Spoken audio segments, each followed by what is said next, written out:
Welcome everyone, and thank you for inviting me into this conversation here. So I'm Gunjan Sinha, chairman of MetricStream and involved with a number of ventures in Silicon Valley. I've been a serial entrepreneur for a number of years. And with me I have Vijay Sambamurthi, and I'll let him introduce himself. Vijay. Thank you, Gunjan. It's a delight to be here at the Horasis India meeting. And I'm Vijay Sambamurthi. I'm the founder and managing partner of Lexigen.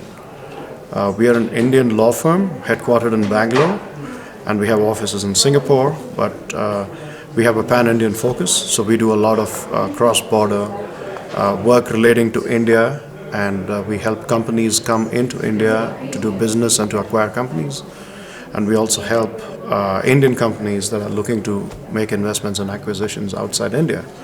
So Gunjan and I are here to talk about the very current and interesting topic of, how India can take further steps to make it even easier to do business in India.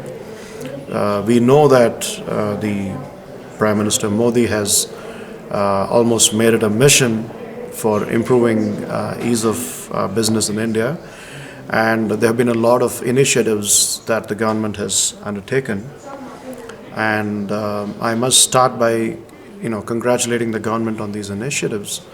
And it has borne fruit. We were ranked, very, very low in terms of the global ease of doing business index. I'm told we are now at number 77 in the world. While that may not seem like a very high ranking, it is still a jump of, more than 70 places or 70 ranks in 2 years, which is incredibly impressive. So, Gunjan, what do you think as somebody who's looking at the system from outside and, and who has a very good understanding of the Indian market? Do you think, foreign investors and, businessmen like yourselves are happy with the changes that the government has brought about? No, so firstly, this is a topic which is very near and dear to me. I would recall back in very early 90s when I first got into, setting up my first center in New Delhi, and then, in my current company, where I'm the chairman at MetricStream, we have operations in Bangalore. Number of the businesses that I've been involved with, they have operations in Bangalore and Pune and Delhi and so forth. And I've seen over the years how India has actually streamlined the business environment to be able to make things easier and simple. Mm-hmm. And even some basics of how you look at your, being on the board of directors. Sure. Or how they look at, your identity in the starting of the DIN numbers and the identification numbers, as well as the process of how you file your required paperwork and taxes, and all of those things have been streamlined quite a bit. And it makes logical sense of how it's getting more and more digital. Sure. As an experience too. So sitting from Silicon Valley, looking at India and doing, business, I feel that the biggest leapfrog that I see in the whole process is it's becoming more and more digital. Mm-hmm. And to me, that's the way to go. And you want to make it digital, you want to make it available telephonically. Sure. So without the needs of actually having to visit the offices of the government to get things done. And I think I see India go there in that direction very, very strongly. Mm-hmm. And it's definitely helped us. And it keeps our interests in India quite intact. In fact, we are looking to double down on our investments of things that we are doing in India today and into the future. Sure. And so I'm personally very optimistic that the changes brought about by the government, and with now Prime Minister Modi back in the office, mm-hmm. we get another, 5 years of run. I think things are going to get even better. With a better majority, with a stronger majority. With a stronger majority, it only gets better. Oh, but it's interesting that you make that point about increasing digitalization. Understandably, India has been a very tech-savvy country, at least for the past couple of decades. But one can really see the fruits of all that tech and digital investments in the last 10 years in particular, and even more so in the last 5 years, I would say.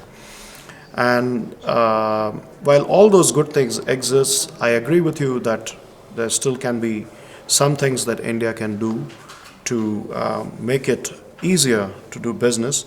We are still at number 77. We need to be, aspiring for maybe 7, maybe 1 at some stage in time.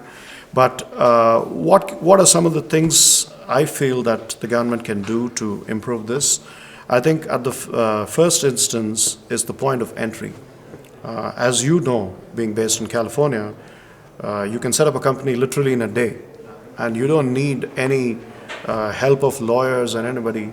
And though I say this, I don't think we should need the help of a lawyer to set up a company. It should be fairly straightforward. So I think compared to where we were, I think we have made progress in leaps and bounds. But it still takes close to a month for a company to become operational in India. And I think that's one area that needs to come down, because even though the company can be set up in less than a week, I think the problem is that there are a bunch of registrations and actions to be done which pretty much take a whole month for a company. So that's one area the government could focus on. The second is also, going to the other extreme. When I have clients from abroad coming in to set up a company in India, they ask me, how quick is it to set it up, which we just talked about. The second thing they ask me is, how easy is it to get out? And that's where they really get spooked. Because in India, winding up a company can take anything from 2 to 3 to 4 years. And a lot of people have horror stories where they go back and tell their peers and markets that they took 4 years to get a company unwound. I would like to hear your thoughts as well on, do you see these kind of issues as being big barriers and being a problem?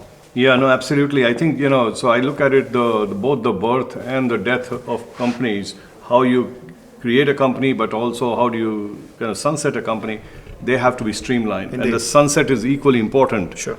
Because it has to happen quickly, briskly, and with effortless. I think there's work to be done there in India. The other areas where I see room for improvement is around, India's approach. And there's a number of initiatives underway in terms of, cracking down on corruption. And I think the more India brands itself as a clean place for business, with strong compliance, strong governance, strong risk management, and these are areas which, my company, Metric Stream, which focuses on risk and compliance and governance areas, those areas are going to become more important. Sure. That will then give more confidence to incoming investors and companies to feel comfortable that India is a clean place, it's an easy place to do business, it's easy to set up, it's easy to kind of close a business, and it's clean and, with less corruption. So that's where you move from 77 to 7. Absolutely. And one last point I would add, which is very important in relation to this is, while cracking down on corruption is important, I'm a little concerned that recent approaches by the government have been a little on the overzealous side. While the intent is very good and noble, and all of us are in support of cleaning up the country and removing corruption, I think the way to go about it is not to do sweeping things. Don't throw the baby out with the bathwater. You need to make sure that good companies, good entrepreneurs are not suffering because of sweeping action by the government. Yes. On the other hand, the ones that do need to be weeded out need to be dealt with very swiftly, so that you don't have bad conduct exacerbated. So that's something which is a thing. And the last point I think also is angel tax. I've been talking a lot about it, and I'm sure a lot you must be making investments. I think a country which is making so much effort to become like the startup innovation hub of the world, or the new order, should not be stifling innovation by taxing investors, angel investors, because most of these companies, before they can get funding from institutional funds, rely on friends and family and high net worth individuals to fund them. And the minute you start taxing them, you're spooking the angel ecosystem, and suddenly the startups are not looking as strong as they should be looking. So would you agree with that? Yeah, no, absolutely. I think we need to encourage, not deter, kind of investments into early stage. And to me, India's future lies in the startup, and that's how India leapfrogs. Absolutely. And that's going to be the multiplier of jobs in India. It's going to be the innovation driver, and it's going to be the future of how India really becomes the dominant player in the world. So I think encouraging more startups to get created through more angel investing and so forth is the way to go. Indeed. And I think it's very interesting for us to have this conversation. I hope this conversation is useful, and I hope that the government led by PM Modi pushes further with reforms to make it easier for foreign companies and foreign investors to do business in India. All right. So it's wonderful having this interaction on the sidelines of the Horasis India meeting. Yeah. And nice talking to you on Nice this talking topic, to you, Gunjan. and thank you. Thank you.